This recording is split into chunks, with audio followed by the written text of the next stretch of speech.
Hey guys, what's up? This is Josh. I'm just kind of showing you an update on what's going on. I'm sorry I didn't get to it on Sunday for my weekly update, but I've been kind of busy.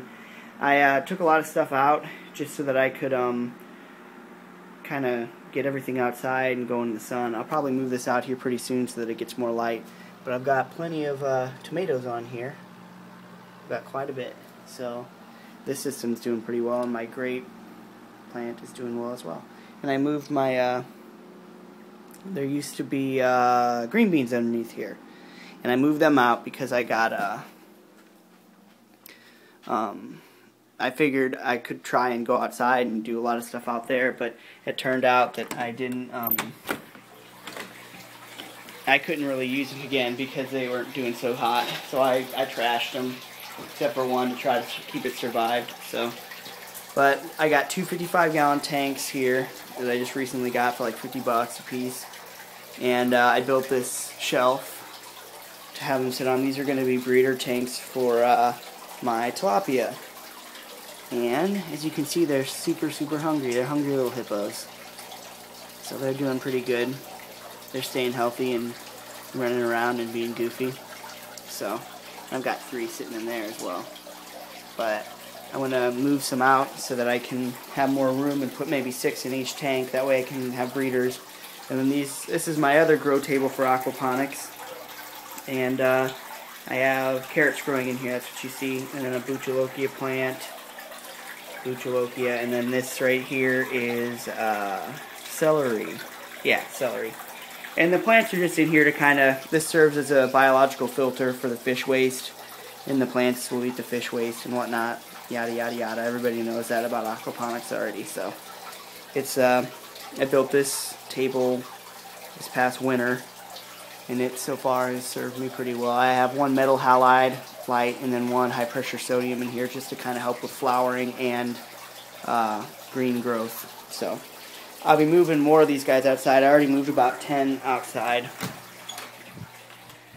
And then I got my window units here doing pretty well. This basil plant's going to seed, as you can see. And then I'm going to use that, dry out the seeds, and plant them again. I got a microtom that kind of got burnt by light. And 2 tomato plants there, tomato plant there. A microtom that is flowering, and I think it's setting fruit. And I got bucholokia plant there and another microtom. And then another update on what I've been doing here to kind of be more self-sufficient or whatnot is that I built a solar panel. And there's about 20 watts worth of power here at 6 volts. And I built this out of broken solar cells, and it's a small one made out of like a picture frame, 12-inch by 16-inch. And the reason why I built this was because I wanted to be able to test it out, test out the materials, make sure it would work. I found that this silicon that I used did not turn clear like it was supposed to, and it's kind of like degrading the cells. It looks terrible. Like, if you can see right there, it's turning one of them a little brownish. I don't know. I don't like the silicon. It did not dry properly at all. So it was supposed to be white and then turn clear, but it didn't do that. So I'm going to go with a different kind. And I got another panel that I'm going to make this size so that I can put them in series, and then I'll have a 12-volt panel so I can charge like a 12-volt car battery or something like that and run something off of it.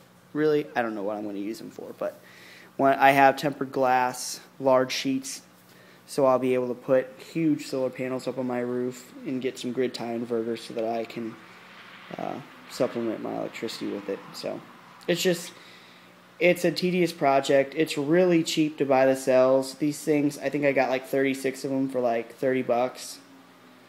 So it's like 36 cells will give me 72 watts, approximately around that much. So, and if you spend less than like $1 a watt, you're usually pretty good when building solar panels.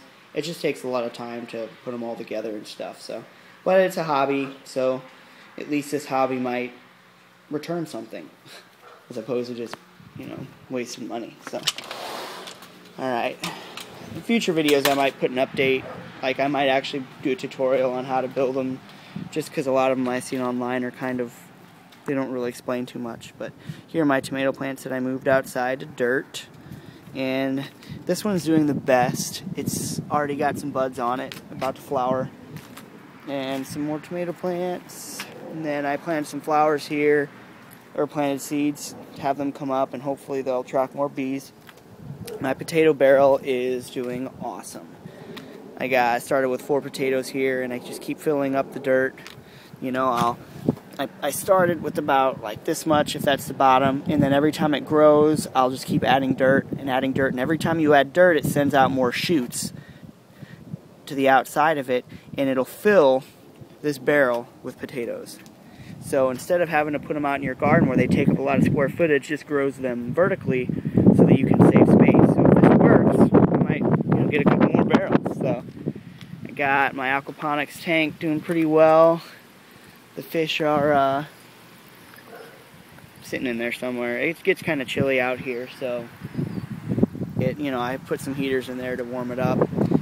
And tilapia don't like any temperature less than 80 degrees, so I had to put the warmers in there. So they're only in this tank. There's maybe 10 of them.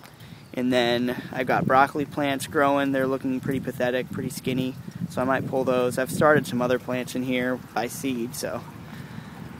Here is some cantaloupe and watermelon that I started in this grow bed. I've got some goldfish in this water right now, just chilling because it's still pretty cold. I can't move tilapia out yet.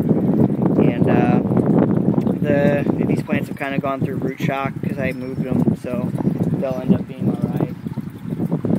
And then I got a bell siphon working in this one here, if you can see it, so that it'll flood up till about maybe right here to the top of it, and then once it fills it up, a siphon kicks on and pulls all the water down. See how it's doing it right now? Eventually, once the water drains out completely, the siphon will kick off and it will fill up again and go through the same cycle, so it floods and drains. This one here just has water standing in it, and there's a standpipe here that just overflows so that the roots are constantly have water to them. So it's gonna kind of be a test, because this one here, this barrel that I cut in half, this one's gonna have a bell siphon that'll drain water into this and drain a certain amount. Maybe it'll drain like 5 gallons through here every 10-15 minutes, and it'll always drain fully through, and there'll never be sitting water. That way the roots just get just a splash of water, and I'm gonna see which ones grow the best out of all 3 systems. So, and I've got, this one's just another one of the overflow setups, just because I had a smaller tank here and wanted to do something with it. I got a bunch of them for really cheap. And yeah, I got onions growing in here, and another broccoli plant, which is actually taking off. It's doing really super well. And another reason why I like this is because a lot of the bees come here to get water.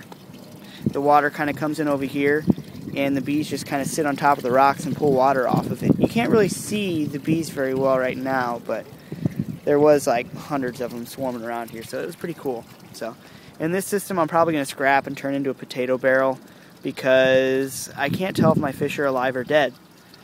And sure, it's pretty cool that I got like a float on here, but it's not a see-through float, so I can't see if my fish are alive or dead. So I'll probably scratch this system and turn it into a potato barrel. So, alright, I'll show you my hydroponics that I moved outside, like my tomato plants and such.